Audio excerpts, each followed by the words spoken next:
The creation of a dictatorship in the 21st century.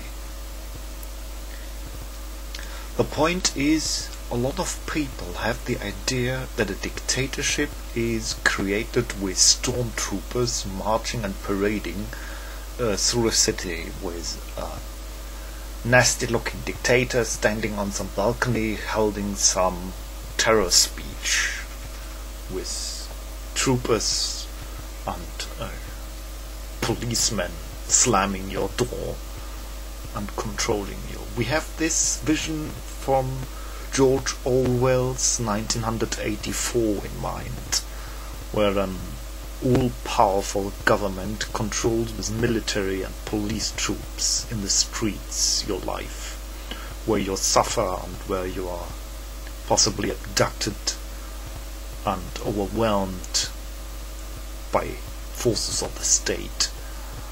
And the point is, that is wrong. I mean, that is dictatorship of the past in the same way as a tyrant like Nero existed in the Roman Empire. And the point is, I've talked to a lot of people, both in person and over the internet in the last 2 years, and there's a rising number of people who feels that we have lost liberties and we are losing more and more liberties by the day. Now the point is, we have this dualistic idea of dictatorship. We have this idea that a dictatorship is something absolute, just like liberty and freedom are absolutes. So you have either a political system of liberty, and then all is fine and well, or we have a system of dictatorship, then all is horrible. This is idea. We have now the modern liberal democracies, that is liberty, and we had dictatorships in the past under tyrants like Hitler or Stalin, and those were evil dictatorships. This is the 0 and 1. This is a dualistic idea that we have. And in the past eras, this point of view was probably correct. Or maybe even then it was an overly extreme observation. But the point is, we've now entered the 21st century, and I know what a lot of people don't really realize is that, especially in the last 20 years, a few things have radically and fundamentally changed. Number one is the medium which transports my voice to every possible corner of the world who wants to hear what I have to say is, of course, the internet. If 20 or 30 or more years ago I had an opinion, I could phone my friends, I could send them a mail on paper, so-called snail mail, I could visit them, I could write my ideas on paper and put it on walls on the public, or tell people in the streets. London has this wonderful thing called Speaker's Corner. I don't know if you know this. You can stand, it's a certain place in London where you can stand on a pedestal and you can speak to the public just about every weird or intelligent thing. Those would have been the possibilities of the past, and now today I think alone such an idea as the internet has created an entirely new way of thinking. Everything is today in a focus, and there is a demand and a tyranny of transparency. Now you may say, oh come on Elikal, how can transparency be something bad? I mean, if someone does something evil or something bad, don't we all want to see it? Don't we all want to know about it? Don't we all want to discuss about this? And the point is, in itself, that sounds nice. I mean, there is always this saying, hey, if you don't have something to hide, you can tell and show all. that is something that many people have in mind when it comes to transparency. And if you don't do something bad, you don't have to fear to show everything. And I think that this point is the very entrance to tyranny.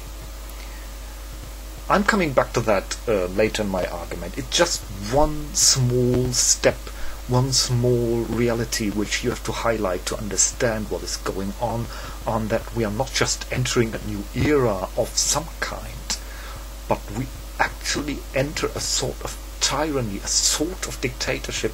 And this moral dictatorship, this virtue tyranny, is a very important stepping stone of a coming tyranny. We have this word of an eco-dictatorship which circulates for a couple of years now, and I know that possibly some people who use this word overuse it, but there is an important truth in it, and that is the idea, which was not so dominant in democratic societies of the past, that the government controls the people to do good. That people need a nanny state, a parenting state, which actually must constantly act like a sort of stern but benevolent parent, like government is your daddy and your mommy, and they constantly control you for your better. Look at all the debates that constantly circulate in media today. We have constant debates about people are getting too fat, people are drinking too much coke, people are eating too much burgers. We have debate about CO2. If you make a holiday and you fly there, you get constantly reminded, look at how much CO2 you spent flying to, I don't know, Spain or Italy to the beach. You have a constant reminder about everything that is risky. You have the debates about smoking and alcohol. If someone smoked in the past, I mean, it wasn't healthy, but it was a personal risk that people accepted to a degree. If you weren't a constant drinker and endangering your surroundings constantly, it was accepted, the man likes to drink alcohol once and then. And today, such things are unthinkable. They are not longer your private risk. It is a little bit the idea as if your body is not your own, but your body is loaned by the government and you have to take care of it because you have it to give it back in top shape. And I know, again, you think, hey Elikal, what has that to do with political tyranny? And I say that is a very important stepping stone of the tyranny that is coming, because it is one of the most plausible ways in which a public audience can be manipulated to accept control. You see, let's take one important example which probably most know about: London. The city of London, wonderful city by the way, you really should travel there, is largely covered with cameras. So there is essentially a large part of the center of London which is by and large controlled by cameras. And the argument is, it is for the safety, it is against crime, it is against terror, it is for the best of everyone. Now the point is, once you have such a tool, in whose hands does it fall? Let's take another example from Germany, here where I live. Something that may be a little bit shocking for American listeners. So if you're American and you listen to this, take heed, sit down, because it's not for the faint of heart. Trust me, really. As you may or may not know, here in Europe, you must have a passport. You can't have no ID card, no passport. That's the law in Germany, and I think in every other European country as well, you must have a passport. Now that in itself isn't so spectacular or dubious, I might say. Now the point where it really got spooky, in Germany in recent years you have added a fingerprint to your passport and a biometric photograph. Yes, it's no joke, seriously. In German passports in recent years the government added fingerprints and biometric photograph. And the argument was maybe something even American listeners are familiar with. It was with security against terror. Sounds familiar? Homeland security, huh? Yes, we don't have a homeland security in Germany or in Europe. We have other methods. But the argument that the government always made is we must save people from crime. We must save people from terror. I think this is a very devious and extraordinarily dangerous pathway our society has begun to go. And just going to America, there are a couple of laws in the United States which many Europeans don't know much about. For instance, there was just recently under this so liberal Barack Obama, a law was added where any American citizen can be held imprisoned indefinitely without lawyer and without any judge's decision, just under the suspect of terrorism. Just under suspect. So in general that is a law that can allow concentration camps where people are indefinitely incarcerated. No, that's no joke. That actually became legal in America recently under Barack Obama. It's just something that a European really has to let sink in. It is something that is fiercely debated in America, but unfortunately it is absolutely not really reported in Europe. And that alone, the fact that it is not reported, should alarm people in Europe about some stuff going on. I say, if facts are no longer reported which are valid, which are important, then something is going on. I really wasn't the conspiracist or the conspiracy thinker in past years. That was until I began to study news. You see, I always was interested in news. I was daily watching TV news ever since I was 12 or 13. I was daily really reading newspapers about political and economic facts since I was, 15 or 16. I was always interested in politics. But I was sticking to the mass media, TV news and the mainstream newspapers.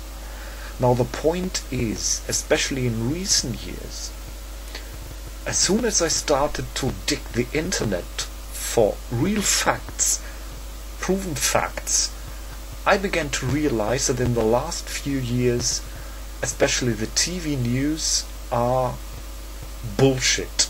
I'm sorry, I can't say it in other ways. They are bullshit news.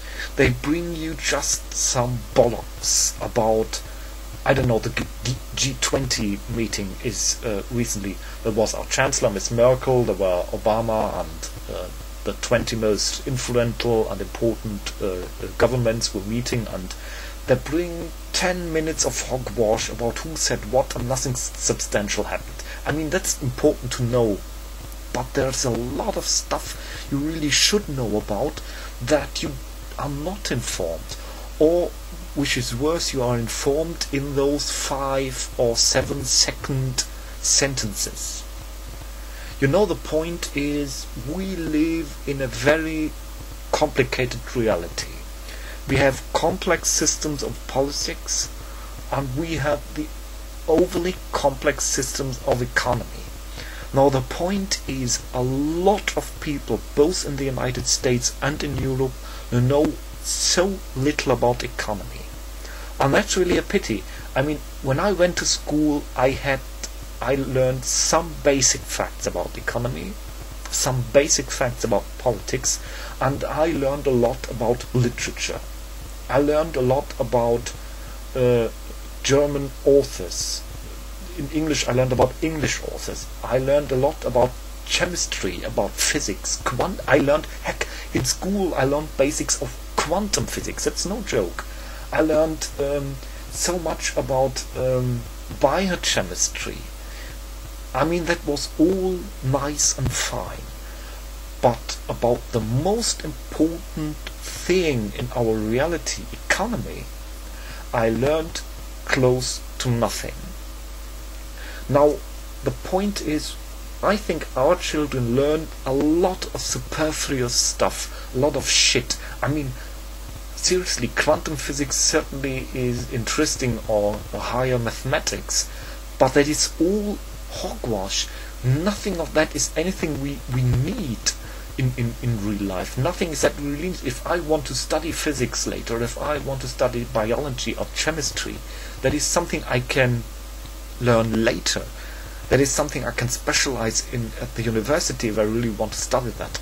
But all the fundamentals about politics, about economy, we don't learn at school.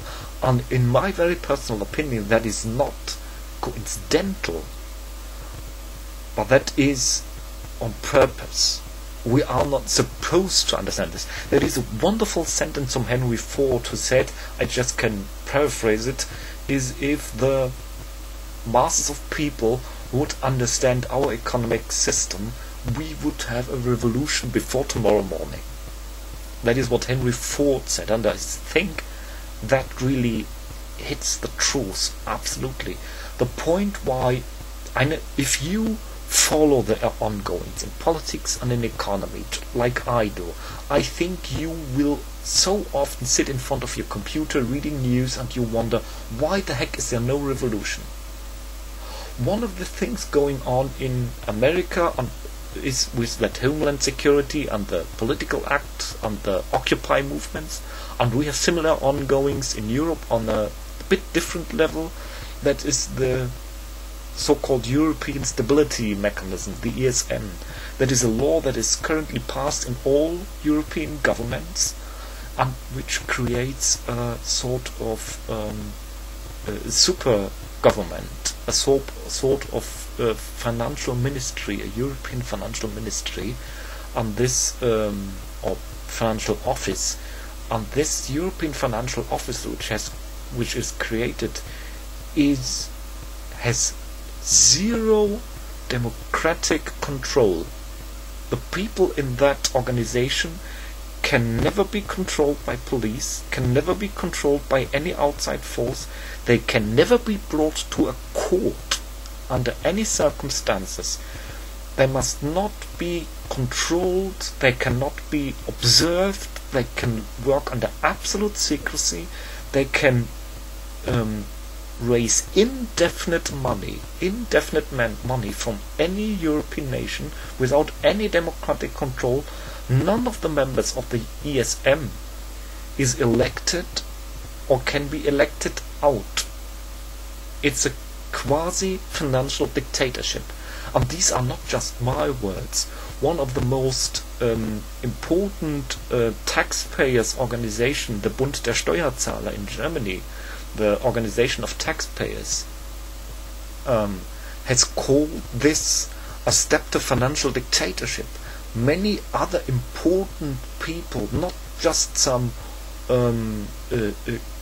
silly conspiracy theorists, really serious and important people have warned of this ESM time and again. So it's something really not just that exists in my mind as dangerous.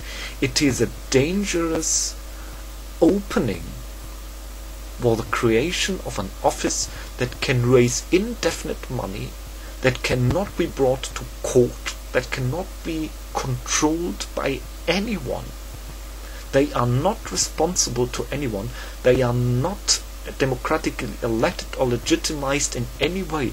This organization, the ESM, that the German parliament is about to decide and ratify in, 2 weeks, is the first stepping stone to a to a financial dictatorship.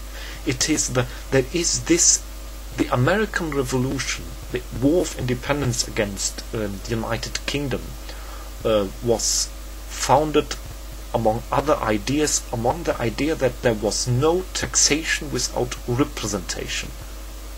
This is one of the fundamentals of democracy. This is one of the fundamentals of the modern state system. In a democracy, your government is legitimized because we can vote.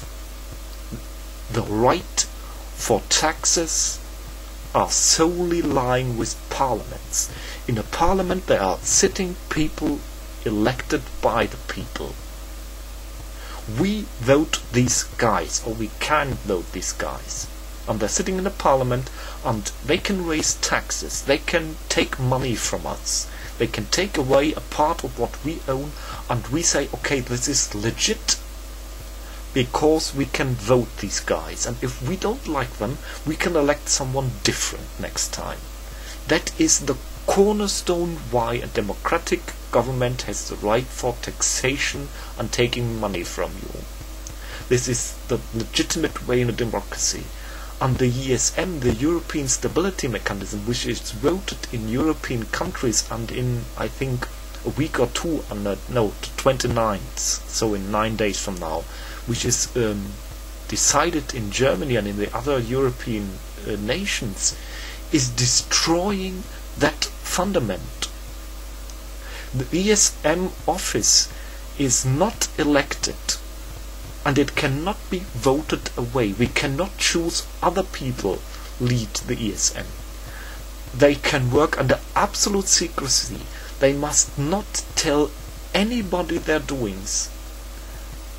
They can do whatever the hell they please. You can never go to any court and let a court control what they do. They work in absolute authority, in a way like God. They're responsible to nobody. That is the cornerstone of this law.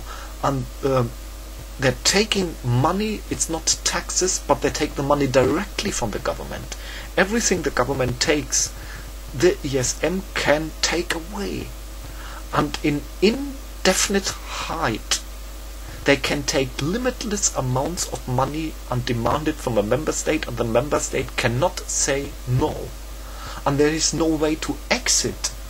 No nation can ever exit unless all governments of the ESM agree for the dissolution of that contract. And folks, how likely is that to happen? It is the first cornerstone of a European Union government that is not democratic, that is a dictatorship. And our political parties outside the left party, the Green Party, the FDP, the CDU, the SPD, all the four major Western parties in the parliament support this. All. So the point is, if you ask me as a German, where is the point where our constitution, the Grundgesetz, is attacked by our own government? I think that is something that a lot of American people are wondering about the USA at these days and in the last years too, because both Germany and the United States and all the other European countries, we all have constitutions. Basic rights, what a democracy should be. One of the fundamental articles of the German constitution is the Article 20 that says all power comes from the people. All power comes from the people. That is the fundament of democracy. And the question is, when is that no longer the case? You see, in a dictatorship, we always think that a dictatorship comes immediately, and it comes with overthrowing a constitution, it comes with overthrowing the law, and that is bullshit. Let me just give you one example of our own German history, Hitler. I think it is the wrong perception in many foreign countries that Hitler came by military power, by a putsch or something, and that's wrong. Hitler and the Nazi Party were a legal party in the Weimar Republic, and in 1933 the National Socialist Party gained the vast majority of votes, so the Nazi Party was legally elected as the party with the majority of votes, and he was appointed Chancellor by absolutely legal terms, and the law which the emergency law, the so-called Ermächtigungsgesetz, many Germans will know what that is. That was an emergency law which allowed the Chancellor to override constitutional laws under the idea of emergency. And within the laws, within the constitution, that was entirely and perfectly legal. In the later development of the Third Reich, Hitler did some non-constitutional things, but in the first 2 or 3 years, the majority of stuff the Nazis did in their dictatorship was absolutely legal due to the laws. Other political for instance, other political parties were shortly thereafter forbidden. The Social Democrats, the Liberals, the Conservatives. All other parties were bit by bit forbidden, and that was not unconstitutional. Hitler just redefined anti-constitutional doings. Now, in every democracy, anti-constitutional doings are always forbidden and always lead to forbidding political parties. But if you form a political party that openly says we want to overthrow the constitution, your political party is forbidden, because overthrowing the constitution is, of course, for logical reasons, forbidden itself. Now the point is, that can very easily be redefined. What is overthrowing the constitution and what is actually supporting it? That can be redefined if you declare an emergency. If you go, you see, let's take social democracy. In Germany we had always, since the last, 150 years, a strong social democracy. Now, whatever you think about social democracy, I think you can't say that they really wanted to overthrow democracy, at least not in the past and until now, so let's leave the present outside for a moment. Now the point is, Hitler argued that the social democracy was an organization of criminals and crooks, and they wanted to damage the German people. Now, if you are in control of many media, and you can bring over and over that the Social Democratic Party is an organization of criminals and crooks who do bad for the German people, over time people started believing that, or accept that, or think, okay, I'm not sure if the social democracy really is that evil, but if I hear it everywhere, it must be true, or it can supposedly be true. People don't really question things. They didn't question things back in 1933, and people aren't different today. People always think, hey, we have 2012, and if a dictator came, we would see. And the question is, would we? Would we really see a dictatorship coming? You see, when Hitler came, or when Lenin and Stalin came into power, that was something quite visible. But the question is, does dictatorship in the 21st century come with such violent, visible steps? You know, one of the questions you may ask me, if you're talking about Germany, if you're talking to the German people, why are you talking all this in English? And the answer is, frankly, because I feel safer. No, that's no kidding. I mean, I know you can say to me, Elikal, you're filled with paranoia. That's absurd. And I say, sorry, no.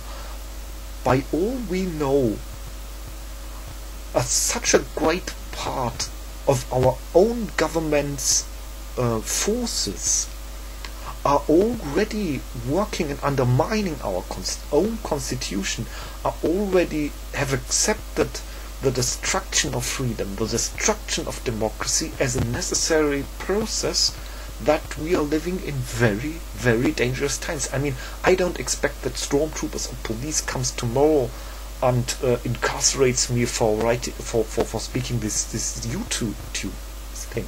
But I'm sure if you write about certain ideas, if you warn about developments,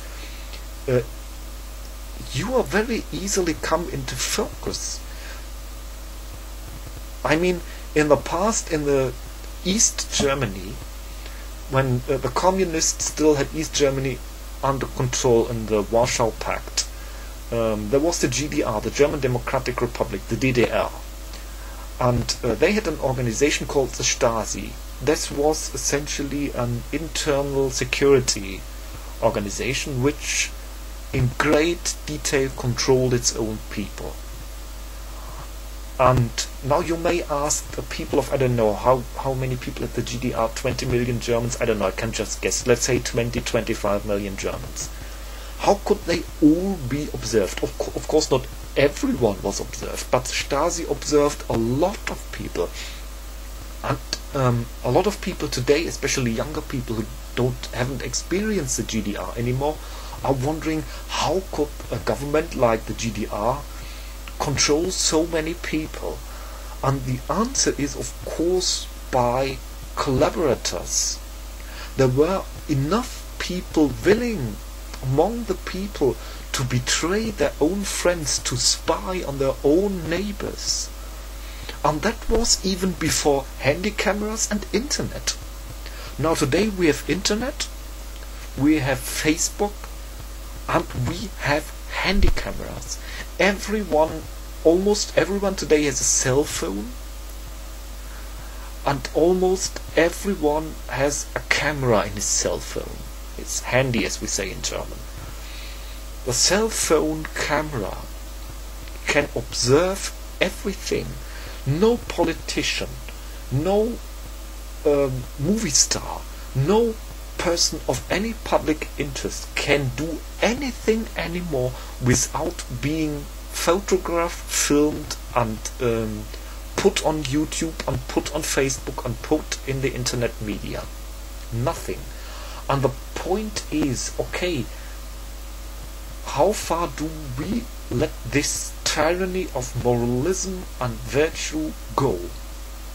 You know, a lot of great people in the past, authors, poets, composers, thinkers, philosophers, politicians, had a personal weakness. A lot of them were drinkers, or cheating their wives, or I don't know, had passions which were not very moral.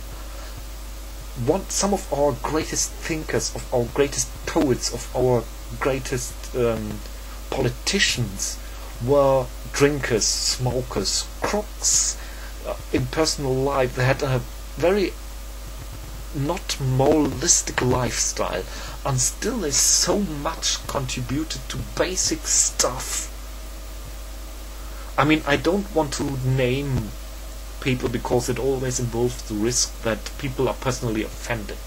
But trust me on this, there are a lot of people who greatly contributed to our arts, to our philosophy, to our politics, and brought a lot of good stuff to our lifestyle, which were absolute. There were drinkers, there were smokers, there were people cheating their wives, and I don't know what not. There were greedy fat people eating tons of bad food, all stuff which would be impossible. Can you imagine that the American president or the German chancellor is photographed smoking or drinking some strong liquor? Can you imagine that? There would be a shitstorm all over the fucking internet. And I'm sorry, okay, to a certain degree we can say, hey, that's more transparent, that's more moral, but I'm sorry, that's a tyranny of virtue, a tyranny of moralism that backfires on all of us.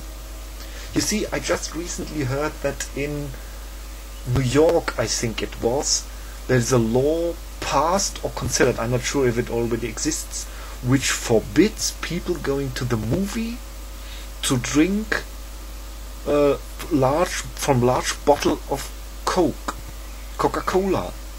They are no longer allowed to bring larger bottles of Coca-Cola into movies, and the explanation is because people are getting too fat from drinking Coke. I mean, what the fuck sort of nanny state are we getting? we are getting a parenting dictatorship state, or people are forced to do this and people are forced to do. In Germany we have now a discussion that people driving bikes, normal bikes, not motorbikes, normal bicycles, are supposed to force to wear helmets. I mean, what the fuck is this going to? We are creating a state where the so-called virtue, the so-called moral, is enforced by a parenting government. This argument is opening the doors for society where everyone is under constant suspect, under constant observation, and this is taking away the liberal, open-minded society where people are allowed to be as they are, to take the risks for their lives, that we can say, okay, you smoke, you drink, it's you eat fat food, it's your personal risk, take it or leave it. Where we had where we were relaxed about such things, where we did not pressure, and I think that is a very dangerous development, because we are going into the mentality, and I'm going back to the dictatorship state, because you think these two things are not related. You think, okay, there is a change of public moral, which is with the cell phone cameras and internet connection, that is one topic, and you think the government oppressing us is another topic, and that's not the point. These two topics are related because we begin to accept governmental control. We begin to accept that the government can control our private stuff is normal. Our thinking is changed. Our thinking is slowly altered, that we accept these things, that we accept that the government spies on us with cameras everywhere, that we accept we have fingerprints in our passports, that we have biometric data that the government has about us. And what I said in another audio blog, that in Czechia, I think, the European Union is testing drones with cameras, which can make biometric photos of everyone in the streets and immediately control it in the internet, and with your passport pictures, and know everything about you, what you posted on the internet, where your photograph is, by this biometric information. They know immediately everything, and at the moment this is still in discussion, but we know that most stuff that is in discussion and disputed at some point eventually comes. All these things came, all these controls always came, and they were never undone when it was proven that they didn't function. I mean, and going back to American Homeland Security, it's another example that is really alarming. The Homeland Security is an organization which has a budget of $80 billion every year, and it was created with the idea to fight terrorism. And the point is, what is terrorism? When is something terrorism, and when it is fighting for your rights? You see, I'm seriously coming to a point, I must admit this, where I do no longer believe that the current system and the current political parties are legit. I do not believe that the politicians in our parliament are still working for our good. It is my firm, honest and serious belief that the politicians in Germany and the politicians in the most other European countries are planning to destroy our constitutions. They are planning to destroy democracy. Not because they are evil. That is something we have from movies, where we have movie villains who maniacally laughing, sitting in towers, or like the Emperor Palpatine is snickering and making evil plots, or Darth Vader or something. That is bollocks. That is not how a tyranny works. I think if you had a chance to make a time travel back to 1933 and interview Hitler, you would realize that even people like Hitler or Stalin were not people who in their mind did evil. in their mind what they did was necessary, was good, was to save the people. Dictators don't come with the conscience that they do bad. They come with the conscience that they save the people, that they help the people, and that there is someone doing evil. In National Socialism, the evil was branded on the Jews, and the Nazis said, oh, there is someone doing evil and the Jews are evil, so the Jews must be dealt with. And the public didn't really want to know how they are dealt with, that they are gassed or killed. They didn't want to know, they didn't want to debate, because, hey, there is some superior force and they know who the crook is, and let them deal with it. What can we do? We are just small people, and if they say it all the time, it must be right. People, that is the same thing that is going on. The only difference is we are no longer killing people, we are controlling them. The current system doesn't need to kill people because they have much more refined and subtle mechanics to control people. They have mass media, they have internet, they have cameras, they have biometric data, they have our damn fingerprints. They have from all German adult citizens fingerprints, like an entire population was made suspects, criminal suspects. They don't need to kill us, they can control us. And as long as we can be controlled in such modern technical ways, they know they don't have to kill us anymore. They know they don't have to raise stormtroopers or send police to our doorsteps. And the point is, this dictatorship, this tyranny, is not made in one step. It's not made from yesterday we had liberty and democracy and tomorrow suddenly a dictatorship is there. That is not how it is made. It is made step by step, little by little. We always get used to a little bit less freedom. We always get used to a little bit more control. We always get used to a little more governmental control telling us what to do. And because it is always a small step, you always think, oh, that's not worth fighting for. You are not allowed to drink Coke in a movie. You are not allowed to go through the city without being watched by cameras. You're not allowed to live without biometric data and fingerprints.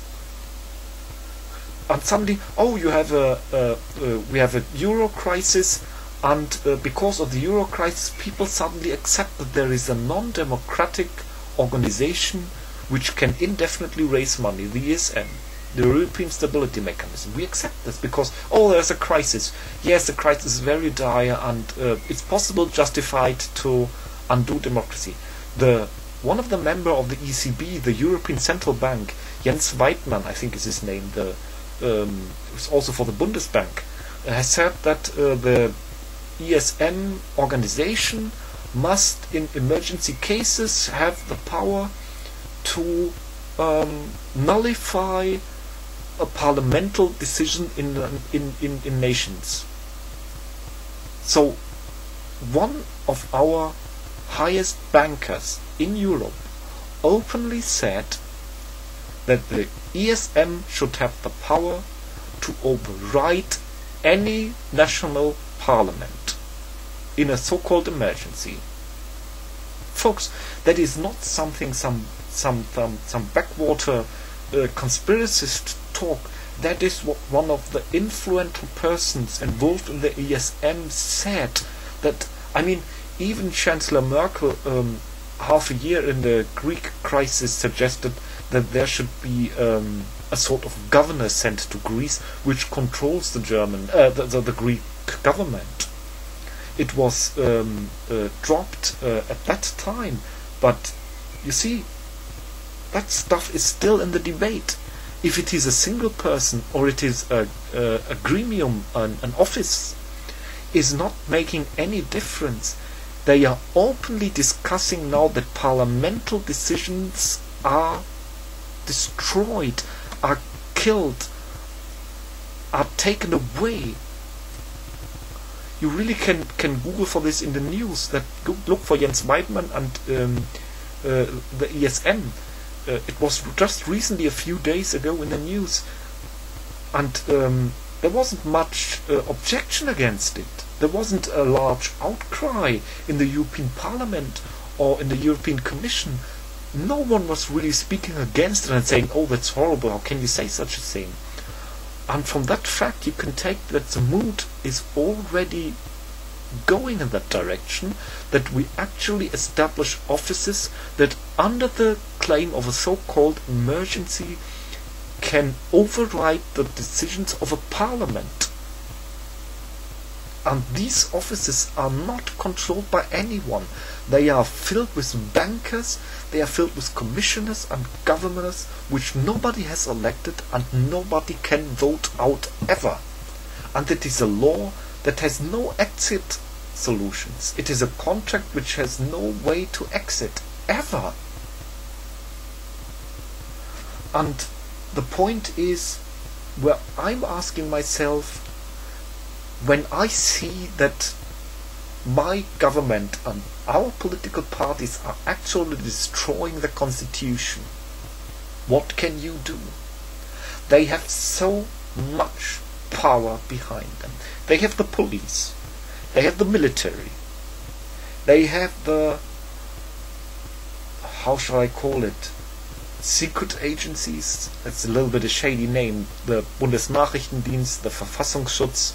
They have 4 of the 5 political parties in the German parliament behind them.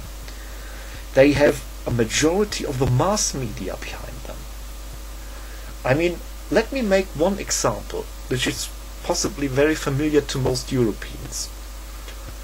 For a long time, the Italian Prime Minister was Mr. Berlusconi. And Mr. Berlusconi also owned 90% of the mass media in Italy. And with these 90% mass media control, he was able to make himself Prime Minister time and again.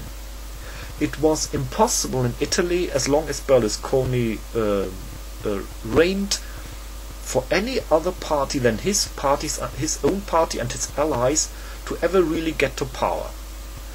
And we were working together with this country. Sometimes we made jokes about this, but we really didn't care. There was a quasi-dictatorship of Berlusconi. He was controlling all the media in Italy, and he still controls all the media. He has stepped down from Prime Minister, but I think his influence and his control of the politics in Italy is still fundamental. And we didn't discuss about these things in Germany. We didn't say, hey, we don't cooperate with a country like this. No, it was fine. We accepted that this is a normal country. And the point is, I think in Germany things are not much different.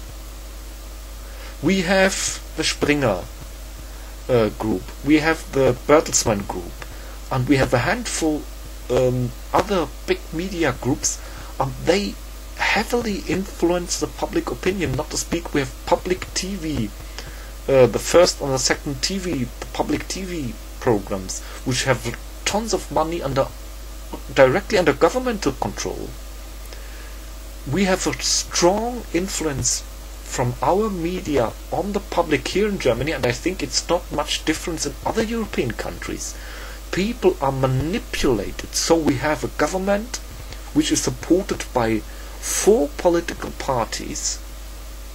By 90% of the parties of our parliaments all follow the same anti-constitutional politics, the dismantling of our constitution, the Grundgesetz, by doing away the idea of our Grundgesetz, our constitution, is that all power comes from our German people. Not from French people, not from Austrian people, not from Polish people, not from Spain people, but from German people. And I'm not being racistic or anything here, or nationalistic. It is we are a people, we are a public. We talk in our German public about things. We don't have a common public audience with French people, with Spain, with Italy, with Poland, with Hungary. We don't have a public with these.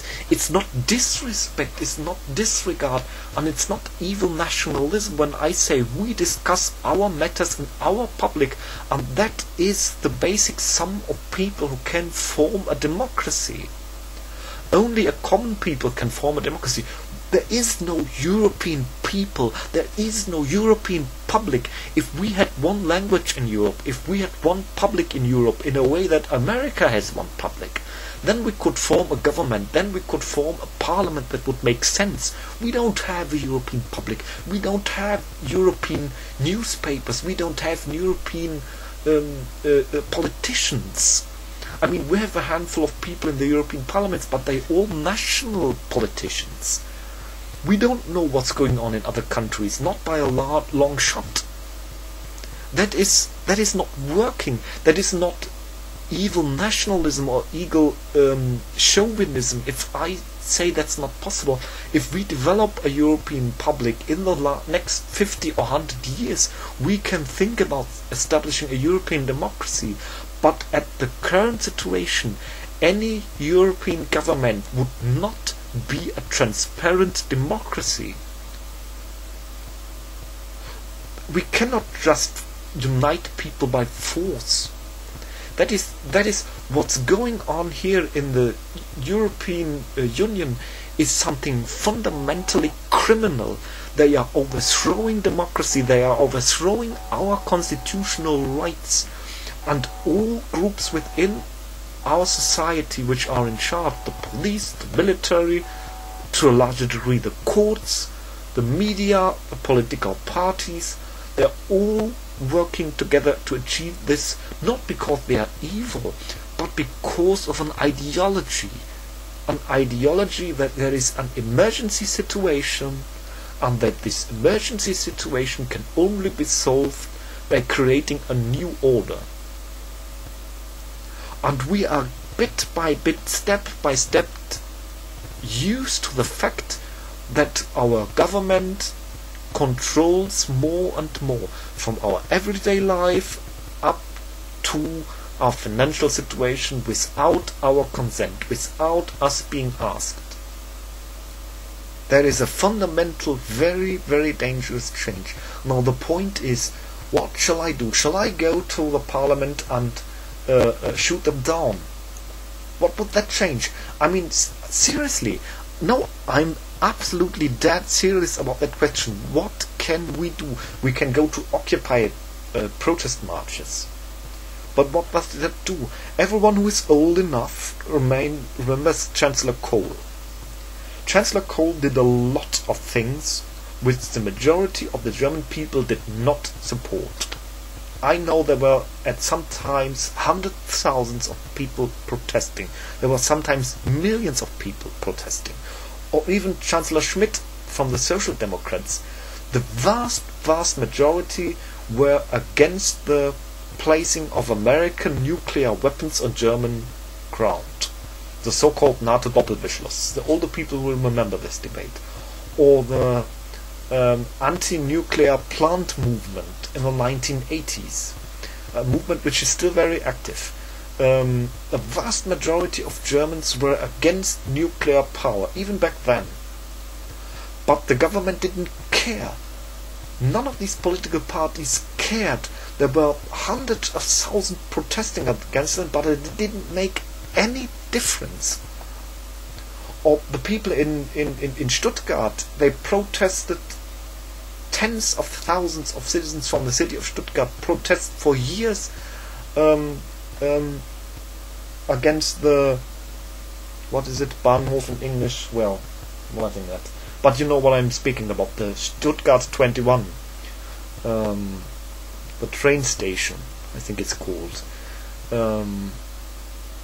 They were protesting against it, and they didn't care. It took years and years to really consider what the public wanted, and still, even today, now that they have a green prime minister in Baden-Württemberg, he still didn't stop it. You see, I'm supporting the direct democracy movement because I think direct democracy is the only logical and reasonable answer to our problems. I know people always saying the masses are not informed, the masses are stupid, they don't know about stuff. And I know that's the case. But if we would get direct democracy, if the people could, like in Swiss, directly vote about things, I think people would start to inform themselves. They would begin to read. They would begin to inform themselves. If you would have asked about all these things, about taxation, about laws, about contracts, you would start to care about these things much more. If the people know that the political parties these days, they are doing what they want anyway, so why should they inform themselves? Why should they care when it doesn't make a difference? If it would make a difference, people would begin to inform themselves. Not everyone, but a lot of people would begin to read about this stuff, would begin to debate about this stuff with their friends, with their neighbors, with everyone. It would really raise a public awareness, but that is not what the politics want. They don't want us to debate about these things. They don't want us to care about these things. They want us to be stupid and to not and to accept whatever they decide. And that is why I say at the moment the only logical and reasonable answer is go and support a political movement that supports direct democracy. And that is, I say it open, we have a new political party here, the Pirates. I know there's a lot the Pirates do wrong, at least in my very personal opinion. But the Pirate Party is supporting direct democracy, and at this time it is our best chance to support this. Well, that is why I support this political party. Not there. I'm in many points a conservative person, and the Pirates are not conservative. They have a lot of values which I don't share, to be totally honest. But they are at the moment in Germany the best chance to push for direct democracy. If you really don't like the Pirate Party, go to other political movements which support direct democracy, but push for that. That is what we need. We need to be able to discuss about matters which are which concern all of us. They are taking this even more away, even away from the parliament, which is not anymore enough democracy. Parliaments were made of days before internet, were made of days before telephone, before mass media, before television. The current form of representative democracy was made in the, 18th century, when people had to travel to the parliaments in week-long travels in journeys with horses, with carriages, and it took you weeks or months to get to the government parliament. That is why they needed representative democracy, because it wasn't possible in any other way. If you were a member of a parliament in 1800, and there was a gathering in the parliament of your nation, it took you weeks to get there on horse. Of course, you couldn't ask your people on any stuff. You couldn't phone. You couldn't make information on TV. You couldn't make votes over the internet. That was not possible. But today, that would be possible. We can inform ourselves about all these things in ways that people couldn't 100 or 200 years ago. We can speak about all these things in an internet public. We could do these things. They could be added step by step. In small steps, and first to try them out, and then step by step with more. But they don't want it. In contrary, they're taking away democratic influence. They're taking away even the parliament, a representative parliament. Alone in this year, in 2012, our Supreme German Court was overruling our own government 3 times for unconstitutional actions. 3 times, just in this year, just in European matters, our Supreme Court overruled our government for unconstitutional actions. If that doesn't say all, I don't know what will. Now, I know that the idea some have in mind of a more fundamental resistance, and I can understand this because, truth be told, I think the chances of the Pirate Party or any direct democracy movements at this time are very, very slim. The politicians know that a great mass of people in Germany is against most things they do in Europe. The Germans were against the creation of the euro as currency. They were against the Maastricht and Lisbon treaties, and they would most definitely be against the ESM. They know this, and because they know this, they don't let people vote about such things. I'm quite sure we will not see direct democracy in my lifetime. I'm positively sure about this. And what to do? Can you go reasonably into a resistance against such obstacles? And the point is, many will say, hey, why should I go into resistance? I have my warm room, I have a roof over my head, I have a job, I have my income, I still have food. Why should I go into resistance? Why should I make my life hard by resisting those things while I'm still comfortable? And the point is, because liberty is worth it.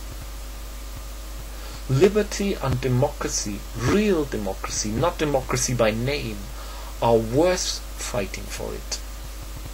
Damnation, people bled and died for democracy. We fought so hard, especially in Germany. We fought so hard, we endured so much to have democracy. We had so little democracy in the 20th century. We had an emperor. Then we had the Weimar Republic, which was democracy, which was under constant crisis. Then we had the Nazi dictatorship. Then we had the division and the occupation by the Western Allies. And only in 1990 we finally got united and a real sovereign state for a time. And we are losing freedom and democracy again. In the last 300 years of modern history, millions of people fought and died in the entire Western world for the creation of democracies. Is that worth nothing? Can we throw this away, where all the generation of our ancestors and ancestors of our allies, people who believed in liberty and democracy, died for? Can we let this sink? Can we let this drop? The idea that we the people decide about our own matters, that we the nations of Europe have the sovereignty and the autonomy about our matters. I think we cannot let this drop. For all that this is worth, we really have no respect or esteem for these values. We take them for granted. We think they can never go away, and everything can go away, everything can fall. Heck, the Roman Empire fell, the last 3 German empires fell, the British Empire was at least dismantled, the Napoleon Empire fell, several republics fell. Nothing is indestructible. Nothing. We cannot take democracy for granted. We cannot take human rights and freedom for granted. There is this wise and important sentence: the price of freedom is eternal vigilance. We must fight for these values because they are worth fighting, even if you have a warm room, even if you are fat, even have you a job that feeds you. That is not enough. The human beings are not just machines. They are not just well-fed slaves. Life isn't worse if we don't have freedom, if we don't govern our own lives. And bit by bit, we are governed by others. We give control over what we can do to away. People wake up, speak about these things to people you know. Think about these things. Don't say, oh, it's so strenuous to think about all these, about economy, about politics. That is so strenuous. I tell you this one thing. If we enter the dictatorship finally again, that will be way more strenuous than thinking about fighting for freedom now. You can trust me on this, that will be much more strenuous. And with these thoughts, I leave you into your day, and be mindful what's going on.